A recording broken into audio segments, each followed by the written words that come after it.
was a glorious summer day on the island of Sodor. Toby was collecting milk from the dairy. James was pulling passengers to Brendam docks. And Thomas was taking some workmen to work. They were building a new station. Every day, Thomas had to take the workmen there and bring them home again. I can't wait for the grand opening, he told Annie and Clarabelle excitedly. There's going to be flags and a big band. On the way to the new station, there was a difficult bend in the track. Thomas didn't like it at all. He was worried about the bend. But his good friends, Annie and Clarabelle, were there to help him.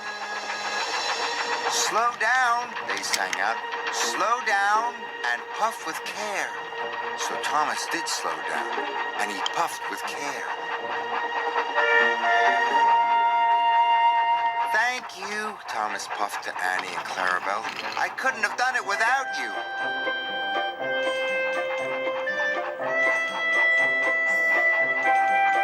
Thomas arrived safely at the station. Sir Topham Hatt was waiting for him. Today, Annie and Clarabelle are to go for their refit, he told Thomas. You must take them to the workshop straight away. But how will I take the workmen home? Asked Thomas. You can use ordinary coaches instead, said Sir Topham Hatt.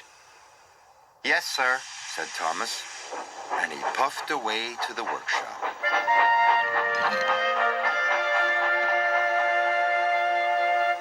Thomas said goodbye to Annie and Clarabelle. He was sad. I don't know how I'll manage the difficult bend without you, he told his friends. The next day, Thomas puffed to the coachyard. He was still thinking about the difficult bend.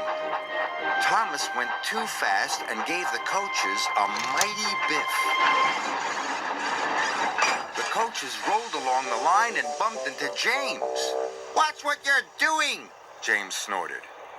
Sorry, Thomas puffed. Thomas was missing Annie and Clarabelle. He would never have biffed into them. Soon Thomas was on his way to pick up the workers at the new station. Difficult bend, he puffed nervously. The difficult bend came nearer and nearer. Thomas was supposed to slow down, but he wanted to get past the bend quickly. So Thomas went faster and faster. The coaches rattled and shook. Soon be over, Thomas said to himself. And soon it was.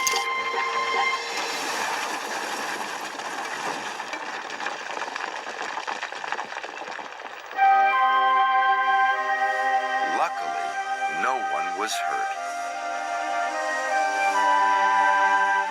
But Thomas felt sadder than ever. Harvey arrived to help clear up the mess. Harvey didn't like seeing Thomas so unhappy. I can't go around the difficult bend, Thomas wheezed sadly. I'm not a useful engine without Annie and Clarabelle. You are a really useful engine, said Harvey, and a jolly good friend. And he puffed away.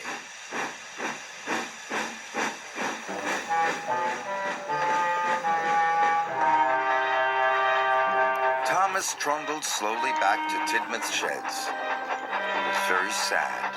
He wanted to be back with Annie and Clarabelle. Suddenly, Thomas saw a line of troublesome trucks rushing towards him. They had come uncoupled from Edgewater. Cinders and ashes, cried Thomas. The troublesome trucks are heading for the new station, and they're going too fast. I must warn the station master. So he raced after them. The troublesome trucks clattered along the track. Thomas was determined to save the new station, so he dashed after the runaway trucks. Thomas went faster and faster. He raced past the troublesome trucks, but he was nearly at the difficult bend.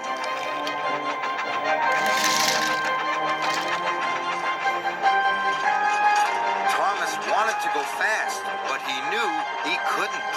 Slow down, said Thomas to himself. Slow down and puff with care. Thomas applied his brakes.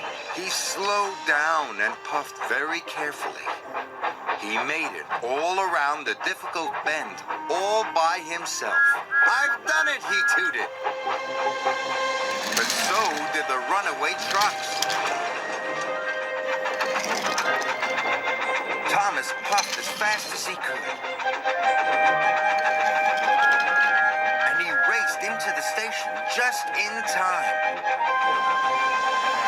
Runaway trucks are coming, he cried. You must change the points. The signalman quickly changed the points. The troublesome trucks hurtled into a siding. They biffed and bashed the buffers.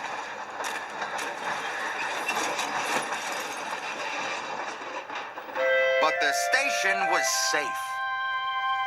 The next day, Thomas was back with Annie and Clarabelle. They were going to the grand opening of the new station. They chuffed along happily together. And when they came to the difficult bend, Thomas slowed down and puffed with care. The difficult bend wasn't difficult anymore.